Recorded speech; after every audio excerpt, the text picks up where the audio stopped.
Kenapa dengan Aisyah? Aisyah sendiri yang mengalami. Kata Nabi, kau jauhi sholat selama kau masa haid. Jadi itulah larangan bagi orang yang haid untuk melaksanakan sholat. Manakala suci, maka kau mandi, kata Nabi, ambil wudhu setiap sholat, kemudian sholatlah. Itulah rujukan bagi para perempuan. Maka waktu ada dulu seorang muallimah Ismaili Asahan Kisaran mengatakan perempuan haid boleh puasa dan sholat. Maka disidang oleh majelis ulama. Ditanya dia, mana dalil ibu yang mengatakan bahwa perempuan haid boleh puasa dan sholat? Tak bisa dia menunjukkan dalil. Lalu mungkin ditanya oleh kelompoknya, ada tidak dalil Nabi menyuruh haid meninggalkan sholat? Ada tidak larangan Nabi jangan dekati sholat ketika haid? Wah, ini deh. Ditajukan hadis. Dalilnya adalah istri Nabi langsung yang mengalami. Aisyah langsung dilarang Nabi untuk mendekati sholat. Istanibi sholat ayyama dhaihataki. Jauhi kau sholat selama kau dalam kondisi hari-hari haid. Summa tasili wa tawadda li kulli salatin summa shalah. Kemudian aku pun mandi ketika sudah bersih, kata Aisyah, dan aku berwudu setiap kali mau salat, summa shalah. Kemudian aku pun mendirikan salat. Ini syariat, hukum, dan ini adalah satu di antara banyak dalil hukum pegangan bagi perempuan haid. Lain kalau seandainya istihadah. Nah ini darahnya saja mohon maaf berbeda, maka hukum perlakuannya pun juga berbeda. Orang istihadah darah penyakit bila tetap keluar selesai masa haid, udah habis masa hari haid, tetap masih keluar darah, maka disebut dengan istihadah, darah penyakit. Oleh Syekh Wahbah menghukumkan dia seperti hukum orang mimisan. Orang mimisan, darah istihadah disamakan seperti darah orang yang mimisan, tetap wajib melaksanakan sholat. Lalu bagaimana sholatnya bagi perempuan istihadah? Ulama fikih mencantumkan bagi 3 kelompok bagaimana tata cara sholatnya yang berbeda dengan orang yang lumrah biasanya. Pertama adalah orang yang salasul baul. Salasul baul ini adalah orang yang daimul hadas, orang yang selalu berhadas. Kalau bahasa saya yang bahasakannya adalah klepnya udah bocor. Nah ini kabulator udah bocor, pakai pempes. Manetes saja, manetes saya tak bisa dia tahan. Klep dah kono. Yang kedua adalah orang yang kendelepotnya udah bocor juga. Atau kendelepot bocor, asalkan ruku sujud tak kontut, ruku sujud tak kontut, tak tahan. Ini namanya daimul hadas, atau dalam redaksi lain salasul baul, kena penyakit geser. Yang ketiga orang haid. Nah, bagaimana cara orang ini bersuci? Satu, kelompok yang macam begini cara bersucinya adalah dia mesti bersuci setelah masuk waktu sholat.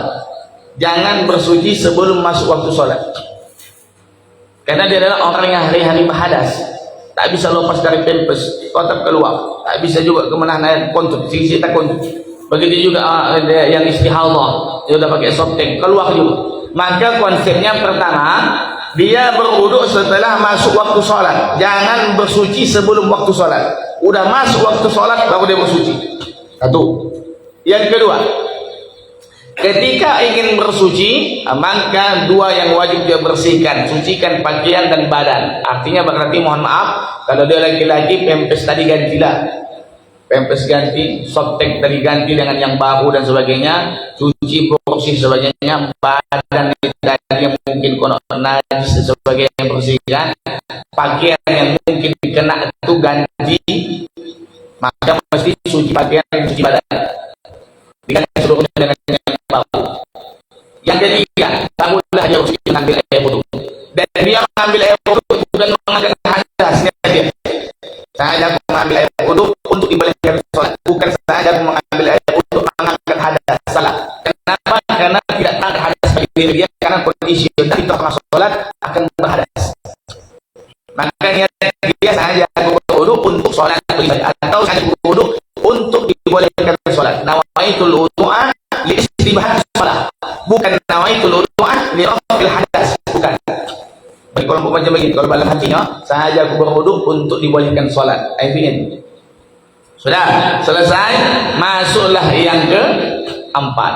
Yang keempat, ketika dia takbir, betul-betul dalam kondisi suci, bersih pakaian, bersih softtek, dalam kondisi berwudu.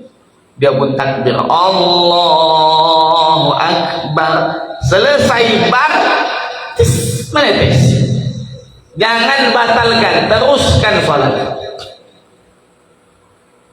Itu bagi orang yang daimul hadas atau salasul baul atau orang istihadah. Nah ini darah penyakit. Ketika bar menetes itu keluar, jangan batalkan, teruskan sampai selesai. Ya, nah itu adalah hukum bagi orang yang sudah masuk kategori kena penyakit salasul baul dalam suatu redaksi. Maka kan daimul hadas atau penyakit beser dan sebagainya, atau perempuan istihadah. Ya, baiklah ya Bapak Ibu jamaah yang rahmati Allah Subhanahu wa taala, 3 hadis yang bisa kita bahas pada subuh hari ini. Pertama, hadis kesunahan makan berjamaah, sebut nama Allah, minta keberkahan dari yang kita makan, serta pembahasan kita tadi adab-adab makan. Kedua, larangan Nabi kumpul-kumpul di majlis yang tak bermanfaat. Apabila dari situ menggunjing, memfitnah, mengkatai orang, tinggalkanlah. Angkat kaki lah, assalamualaikum, kau tak tahu. Yang ketiga, dalil mengenai tentang larangan bagi perempuan haid mendekati sholat, dan situlah haram perempuan sholat dalam kondisi haid. Nah ini ada wudu itu wajib, ada wudu sunnah, ada wudu makruh, ada wudu haram, tak ada wudu mubah. Wudu haram terbagi dua, ada haram sah, ada haram tak sah. Misalnya ada wudu itu wudu wajib, mana itu? Ketika ingin melaksanakan sholat wajib, sholat fardu, maka berwudunya hukumnya wajib. Ada wudu itu sunnah, ketika kita ingin baca Quran, kita ingin zikir, ingin bertasbih, ingin melaksanakan musafir, ingin memandikan jenazah, ingin mensyahadatkan orang, apa lagi? Ini adalah wudu sunnah. Ada wudu itu wudu makruh. Wudu makruh ini bagaimana? Bila dia berwudu padahal wudunya belum batal, dia masih ada wudu, namun wudu tadi belum digunakan untuk satu ibadah, berwudu lagi balik. Ini makruh. Setidaknya wudu yang masih ada gunakan untuk satu salat sunat, habis itu baru boleh berwudu lagi. Namanya tajdidul wudu, memperbaharui air wudu, tapi sudah digunakan wudu sebelumnya untuk satu ibadah. Kalau seandainya dari rumah kita sudah berwudu sampai ke masjid, belum kita gunakan untuk salat sunat, sampai kemarin wudu lagi awak, makruh. Mesti digunakan dia satu wudu itu satu ibadah, barulah kita ni boleh tajdidul wudu, diwudukan lagi balik. Ada wudu itu haram, yang tak ada wudu mubah, wudu haram. Wudu haram terbagi dua, ada dia haram sah, ada haram tak sah, berdosa pula lagi.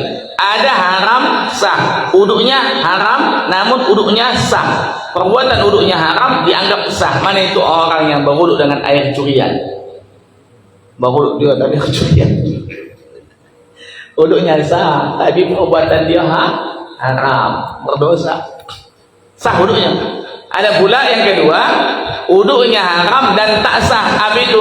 Perempuan yang masih haid sengaja mengambil wudu, wudunya haram, berdosa dan tak sah.